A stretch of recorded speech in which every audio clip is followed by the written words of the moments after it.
नमस्कार, मैं हूं चरण सिंह राजपूत और आप देख रहे हैं द न्यूज़ 15। उत्तर प्रदेश के साथ दिल्ली में भी 7 सीटों पर प्रत्याशी उतार दिए बहुजन समाज पार्टी ने। लेकिन चर्चा ये है कि ना कोई सुगबुगाहट थी, ना कोई चर्चा थी और अंत समय में बहुजन समाज पार्टी ने प्रत्याशी उतारे और प्रत्याशी भी ऐसे उतारे।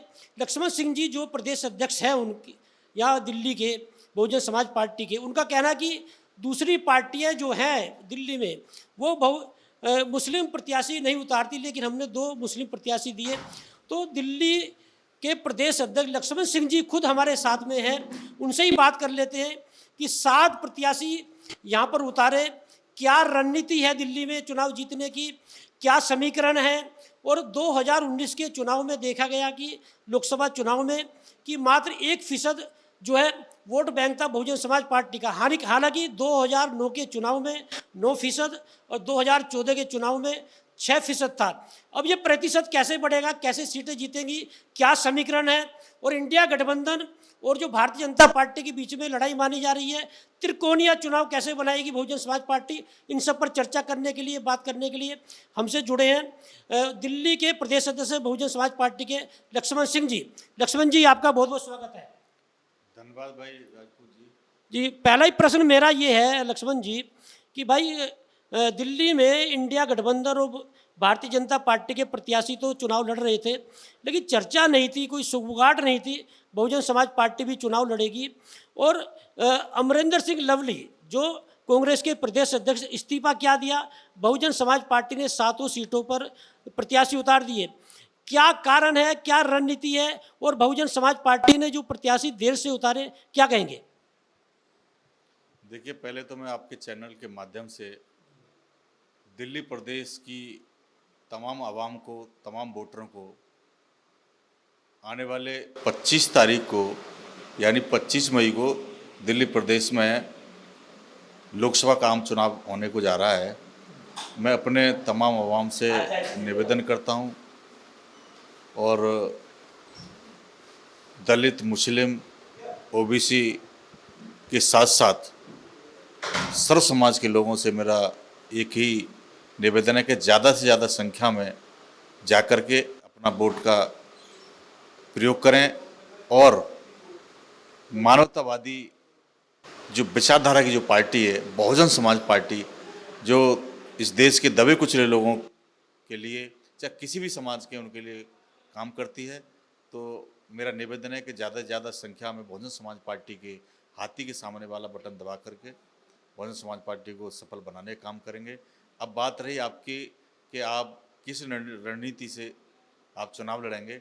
देखिए, हमारी रणनीति बड़ी स्पष्ट रहती है और आदरणीय बहन जी कभी मैनिफेस्टो जारी नहीं करती हैं, क्योंकि मैनिफेस्टो हमारा भारतीय संविधान हमारा मैनिफेस्टो है, ठीक है। और हमारे तमाम लोग ऐसा नहीं कि अचानक हमने प्रत्याशी उतारे। बहुजन समाज पार्टी देश के आज पूरे देश में पहले नंबर की ऐसी पार्टी है कि जो सबसे ज़्यादा लोकसभा चुनाव सीटों पर लड़ रही है। बीजेपी से भी ज़्यादा, कांग्रेस से भी ज़्यादा बहुजन समाज पार्टी। और पूरे देश में त्रिकोणीय संघर्ष है। अधिकतर पार्टी जो बीजेपी में एनडीए गठबंधन में है और उसके बची कुछ ही पार्टियां इंडिया गठबंधन में हैं। और तीसरा हमारा बहुजन समाज पार्टी है और हमारा गठबंधन जो है जनता के साथ है। इस देश के तमाम दबे कुचले माइनॉरिटी, ओबीसी माइनॉरिटी के साथ में हमारा है। इस देश के सर्व समाज के जो गरीब लोग हैं उनके साथ हमारा गठबंधन है, हमारा जनता के साथ गठबंधन है। और गठबंधन में जाकर के हम इतना मजबूती के साथ में आपको दिखाई देगा कि बहुजन समाज पार्टी बहुत मजबूती के साथ चुनाव लड़ने का काम करेगी। लक्ष्मण जी, 1% वोट बैंक जो है 2019 के चुनाव में देखा गया, तो ये जो प्रतिशत है कैसे बढ़ेगा, ये वोट बैंक गया कहाँ था, कैसे वापस आएगा? जी लक्ष्मण जी। देखिए, मैं आपको एक बता देता हूं कि वोट परसेंटेज कैसे बढ़ेगा। वोट परसेंटेज हमारा राजनीतिक पार्टी के साथ साथ में एक मूवमेंट है। बहुजन समाज पार्टी एक राजनीतिक पार्टी बाद में है और ये एक मूवमेंट है, सामाजिक आंदोलन का आंदोलन है। और कोई भी आंदोलन वेव की तरह होता है, कभी नीचे जाएगा कभी ऊपर जाएगा, ऐसा नहीं कि निरंतर अप होता रहेगा। तो हम 14.5% वोट भी लेकर के आए हम लोग आपने जैसे कहा कि 9% वोट हमारा लोकसभा के 2009 में मिला, 6% 2014 में मिला, और ये घटता बढ़ता रहता है। मगर हम अपने दम पर अपने पैरों पर खड़ा होना चाहते हैं देश में, और ये जो पार्टियां हैं ये किसी छोटे छोटे दलों को ये खा जाती हैं, और हम अपने इनके चक्कर में आने वाले नहीं है। बहुजन समाज पार्टी माननीय कांशीराम साहब ने इसलिए नहीं थोड़ी ना बनाई थी, हमारे पे इल्जाम लगाते थे कि उसको बीजेपी को जिताने के लिए, कोई कहता है कांग्रेस को जिताने के लिए, इस प्रकार के तमाम तरह की बात करते हैं लोग।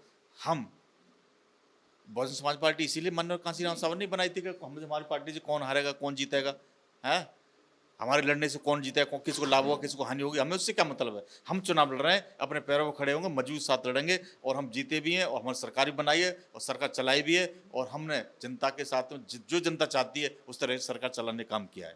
लक्ष्मण जी, उत्तर प्रदेश में आकाश आनंद जो राष्ट्रीय कोऑर्डिनेटर है बहुजन समाज पार्टी के, एफआईआर दर्ज होती है 29 अप्रैल को, और उसके तुरंत बाद में दिल्ली में प्रत्याशी घोषित कर दिए जाते हैं। तमाम चर्चाएं, तमाम बातें हो रही हैं, क्या कहेंगे?